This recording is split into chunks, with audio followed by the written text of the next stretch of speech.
বাংলাদেশের শিক্ষা কারিকুলাম থেকে যদি নাস্তিকতা ফ্যাসিবাদকে আমরা বিতাড়িত করতে পারি, আমাদের সন্তানের হৃদয়ে যদি আমরা ঈমান বিল গায়েব এবং সত্যবাদিতা ন্যায়পরায়ণতার মাধ্যমে যদি তাদের নেতৃত্ব সামনে নিয়ে আসতে পারি, আর আমাদেরও যদি শক্তিশালী প্রতিষ্ঠান থাকে, ডিপ স্টেটের শক্তিশালী প্রতিষ্ঠান থাকে, রাষ্ট্রের কাঠামো শক্তিশালী প্রতিষ্ঠান থাকে, তাহলে আবারও আগামী 10 বছর পর, 15 বছর পর, 30 বছর পর, 50 বছর পর, 100 বছর পর আবারও জুলাই এবং আগস্ট অভ্যুত্থান সংঘটিত হবে। আর সেই জুলাই এবং আগস্ট কোন সরকারকে বিতাড়িত করার জন্য হবে না, কালেমার পতাকাকে রাষ্ট্রে উড্ডীন করার জন্য হবে ইনশাআল্লাহ। আসসালামু আলাইকুম ওয়া রাহমাতুল্লাহি ওয়া বারাকাতুহু।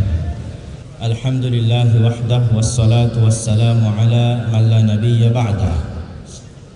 প্রশংসা মহান আল্লাহ, শান্তি অবতীর্ণ হোক সর্বশেষ সর্বশ্রেষ্ঠ রাসূল আহমদ মুহাম্মদ মুস্তাফা সাল্লাল্লাহু আলাইহি ওয়াসাল্লামের প্রতি।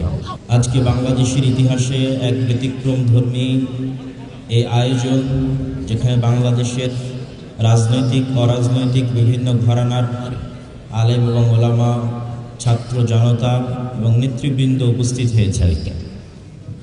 যে 7টি দাবি নিয়ে আজকে এখানে আলোচনা হচ্ছে, 7টি দাবি অত্যন্ত গুরুত্বপূর্ণ।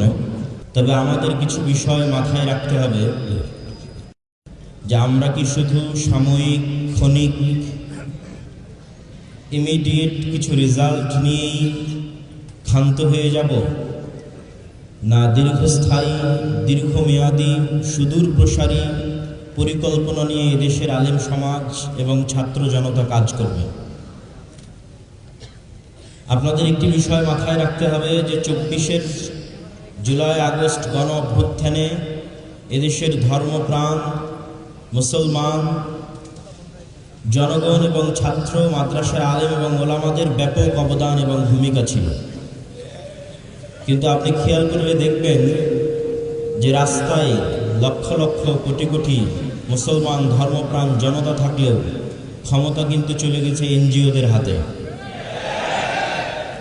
তার কারণ হচ্ছে আমরা ভোটার হিসেবে, সাধারণ জনগণ হিসেবে আমাদের সংখ্যা এবং আমাদের সমর্থন লক্ষ লক্ষ কোটি কোটি হলেও রাষ্ট্রের যে ডিপ স্টেট আছে, রাষ্ট্রের যে মূল স্টেক হোল্ডার আছে, সেই জায়গায় আমাদের কোনো শক্তিশালী প্রতিষ্ঠান আমরা তৈরি করতে পারি না। এই শক্তিশালী প্রতিষ্ঠান তৈরি করতে না পারার কারণে কোনো উদ্যোগ ঘোষণা হওয়ার পর আমরা আজীবন শুধু প্রতিবাদী করে গেলাম, নিজেরা কোনো উদ্যোগ নিয়ে বাস্তবায়ন করতে পারলাম না। যেমন ছাত্র জনতার রক্তের উপর যে সরকার তৈরি হয়েছে, সেই সরকার প্রাথমিক বিদ্যালয়গুলোতে কোরআন শিক্ষার ব্যবস্থা না করে গানের শিক্ষার অনুমোদন দিয়েছিল।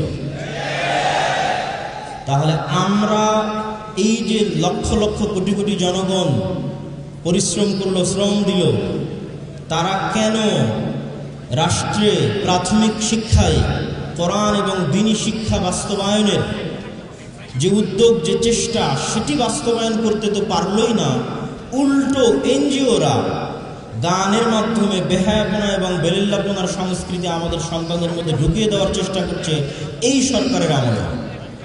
এই বিষয়টা আমাদের মাথায় নিতে হবে এবং চিন্তা করতে হবে যে আমরা কিভাবে কাজ করলে আগামী 30 বছর পর, আগামী 20 বছর পর, আগামী 50 বছর পর শুধু ইমাম মুয়াজ্জিনের ভাতা নয়, শুধু দাওরায়ে হাদিসের সনদের সার্টিফিকেট নয়, বরং সম্পূর্ণরূপে বাংলাদেশে ইসলামী বিপ্লব কায়েম হবে ইনশাআল্লাহ। এই চিন্তা, এই চেতনা এবং এই পরিকল্পনা নিয়ে আমাদের কাজ করতে হবে। এবং এইটি কাজ করার জন্য আমি ছোট্ট 2-1টা কথা বলে আমার বক্তব্য শেষ করব। 1, আল ইমান বিল গায়বে মজবুত বিশ্বাস লাগবে। আপনি শুধু দুনিয়াবী কার্যকরণের সূত্র দিয়ে যদি বিজয় অর্জন করতে যান, তাহলে আজকে আমরা যত দুর্বল, আজকে গাজার মানুষ যত দুর্বল, তার চেয়ে বেশি দুর্বল ছিল মুসা আলাইহিস সালাতু ওয়াস সালাম ফেরাউনের নিকটে। কিন্তু মুসা আলাইহিস সালাতু ওয়াস সালামের ইমান বিল গায়বে বিশ্বাস ছিল। যে ইমান বিল গায়ব আমরা সবসময় পড়ি, আমানতু বিল্লাহি ওয়া মালাইকাতিহি, আল্লাহর ফেরেশতার উপর বিশ্বাস, নূরের উপর বিশ্বাস, গায়েবী মদদের উপর বিশ্বাস। আপনারা চোখের সামনে দেখেছেন 16 বছরের ফ্যাসিবাদ কিভাবে আল্লাহর গায়েবী মদদে পতন ঘটেছে। এই গায়েবী মদদ যদি আপনি চোখের সামনে দেখে থাকেন, তাহলে কেন বিশ্বাস করবেন না যে আল্লাহর গায়েবী মদদে এদেশে একদিন পূর্ণাঙ্গ ইসলামিক বিপ্লব প্রতিষ্ঠিত হবে ইনশাআল্লাহ। এটার উপর আপনার ইয়াকিন থাকতে হবে যে আল্লাহ সুবহানাহু ওয়া তাআলা চাইলে আপনাকে সাহায্য করতে পারে। 2, প্রকৃত নেতৃত্বের বিকাশ ঘটানো। প্রকৃত নেতৃত্ব কোথায় থেকে আসবে? ন্যায়পরায়ণতা এবং সত্যবাদিতা হচ্ছে নেতৃত্বের অঙ্কুর উদ্গম, নেতৃত্বের বীজ ঘর। আল্লাহ যত নবী, যত রাসূল পাঠিয়েছে, প্রত্যেক নবী, প্রত্যেক রাসূল জন্মগত সত্যবাদী, জন্মগত আমানতদার, জন্মগত ন্যায়পরায়ণ। মূসা আলাইহিস সালাম যদি বানু ইসরাঈলদের সাথে বড় হতেন, উনিও বানু ইসরাঈলের স্বভাবে প্রভাবিত হতেন, কেননা গোলামের স্বভাব সবসময় সংকীর্ণ মনে হয়। এই জন্য মূসা আলাইহিস সালামকে আল্লাহ ফেরাউনের বাড়িতে লালিত পালিত করেছে, যাতে মূসা আলাইহিস সালামের সত্যবাদিতা, ন্যায়পরায়ণতা, আমানতদারিতায় চুল পরিমাণ কমতি তৈরি না হয়। কিন্তু দুঃখজনক হলেও সত্য, আমরা আজকে যারা মসজিদ মাদ্রাসার সাথে সম্পৃক্ত আছি, আমরা আজকে যারা আলেম ওলামা আছি, তারা আমাদের সমাজে যেহেতু অর্থনৈতিকভাবে সংকীর্ণ জীবনযাপন করি, ফলত অনেক ক্ষেত্রে সত্যবাদিতা এবং ন্যায়পরায়ণতার মাপকাঠিতে আমরা উত্তীর্ণ হতে পারি না। আমাদের মাথায়, অনেকের মাথায় দেখবেন গত 16 বছর ওসি, ডিসি, এসপি, মন্ত্রী, মিনিস্টার মুখে দাঁড়িয়ে আছে, কয়েকবার হজ করেছে, ওমরা করেছে, কিন্তু দেখবেন যখন চেম্বারে বসে তখন ঘুষ খায়। তাদের অন্তরে ঈমান প্রবেশ করেনি, মুনাফিকিতে ছেয়ে গেছে। এই জন্য আল্লামা ইকবাল বলেছে, সাবাক ফিরসে পড় সাদাকাত কা, শুজাআত কা, আদালত কা, লিয়া জায়েগা তুঝসে কাম, দুনিয়া কি ইমামত কা। মুসলমানেরা, আমি আল্লামা ইকবাল ইউরোপ ঘুরেছি, আমি আল্লামা ইকবাল পাকিস্তান, ভারত সব ঘুরেছি, তোমাদের মধ্যে সব আছে। তোমরা আজকে থেকে সত্য বলা শুরু করো, আমানতদার হও, ন্যায়পরায়ণ হও। আল্লাহ তোমাদের শুধু বাংলাদেশের ক্ষমতা দিবে না, সারা পৃথিবীর ক্ষমতা আল্লাহ মুসলমানদের দিবে ইনশাআল্লাহ। সেই স্বপ্ন নিয়ে মুসলমানদের সামনে আগাতে হবে। সম্মানিত উপস্থিতি, এবং সর্বশেষে যে কথাটি আমি বলে আমার আজকের বক্তব্য শেষ করতে চাই, আজকে যতগুলো দাবি এখানে উত্থাপিত হয়েছে তার মধ্যে সবচেয়ে গুরুত্বপূর্ণ যে দাবি বাস্তবায়ন করেই আমাদের ঘরে ফিরতে হবে, সেটা হচ্ছে বাংলাদেশের শিক্ষা ব্যবস্থা। এনসিটিভি কারিকুলাম, শিক্ষা প্রণয়ন কমিটি, শিক্ষা বাস্তবায়ন কমিটি, শিক্ষা কমিশনের নামে যত কিছু আছে, এই প্রত্যেকটাতে এই সরকারকে এবং ভবিষ্যৎ সরকারকে বাধ্যতামূলক ইসলামপন্থী এবং আলেম ওলামাদের জায়গা দিতে হবে।